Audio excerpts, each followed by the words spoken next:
Husband and wife, many a times, the devil tries to bring them apart, rip them to pieces for nothing, for no reason. Sometimes it's because we become impatient with one another. We live with one another. This is why the Prophet, peace be upon him, says, خَيْرُكُمْ خَيْرُكُمْ لِأَهْلِهِ. If you want to know the best from amongst you, he who is best to his wife and his family members. The same applies to a female. She who is best to her husband and family members. If your husband or your wife or your family members can bear witness that you are a very good person, then indeed you are good, because you live with them 24/7. What's the point of your neighbors and your workmates and others thinking, wow, what a gorgeous man, what a lovely person he is? That's because you go to work, you smile, because you're being paid to smile.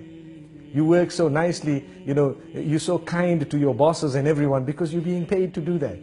Some wives wouldn't mind paying their husbands to see that smile, because we don't smile sometimes. We come into the home, we throw everything onto one side, we sit in front of the television with our newspapers, and we're being spoken to, and we're just saying, yes, yes, until they might even ask us, are you a fool? And you say, yes. This is the type of behavior we have sometimes. We don't even know what they're saying. Yet, someone phones you from work, full concentration on the phone call. What is this?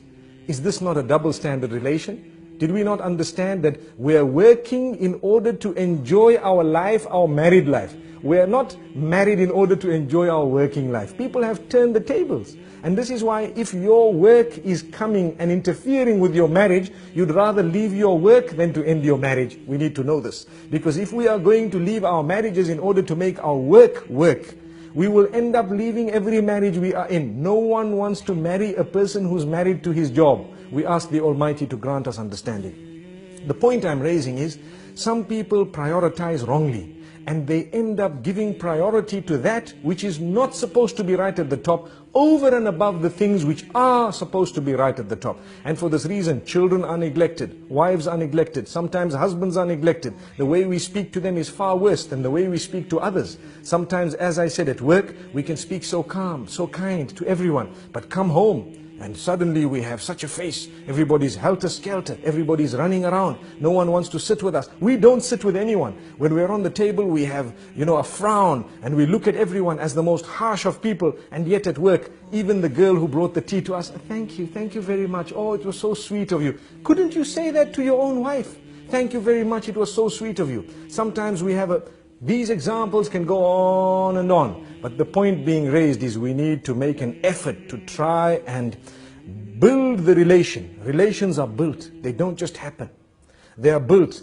And it's like a little plant. You have the seed. The more you water it, the better it will grow. Sometimes you add a little bit of fertilizer and you find it will grow better. The fruit from it will become or will be of a far more superior quality. So you need to know, in the same way you're ready to put fertilizer there, sometimes a little rose can do a lot of positive, within the home. And yet we haven't ever done that. There are people sometimes who will buy chocolates and gifts for others who are not even related to them. And yet for their own family members, they've never even bought a single rose, nor have they bought a little gift, nor have they had a surprise for them. Why? This is when you have the relation breaking, especially today, in the age of television, in the age of the internet, where people are watching others live, sometimes even on the box, and they see how, happy others might be. They tend wrongly to compare. It is wrong to compare. It is in fact almost detrimental to compare your marriage to those who might appear to you to be happier than you. But people are doing it.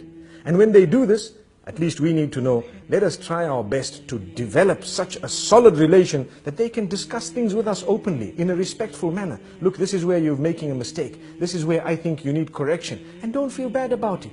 Take it. Some men think that we don't want to be corrected, and the same applies to some females. And this is husband and wife. We are supposed to be the closest, and yet we can't even communicate.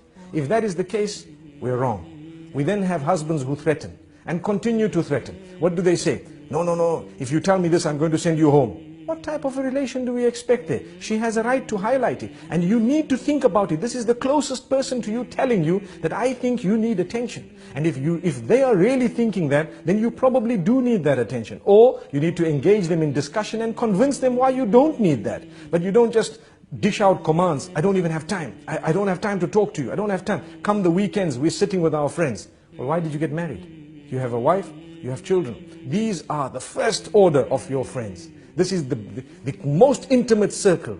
If you are not prepared to spend time with them, then how do you expect the marriage to work? I think we've said quite a bit for today, and this is all food for thought. Obviously, whatever we've said applies to me firstly and then everyone else, and the idea is to conscientize one and all about this beautiful relation between husband and wife. This is only a tip of the iceberg. May we have another opportunity sometime to go a little bit further. Until then, Assalamu alaikum wa rahmatullahi wa barakatuh.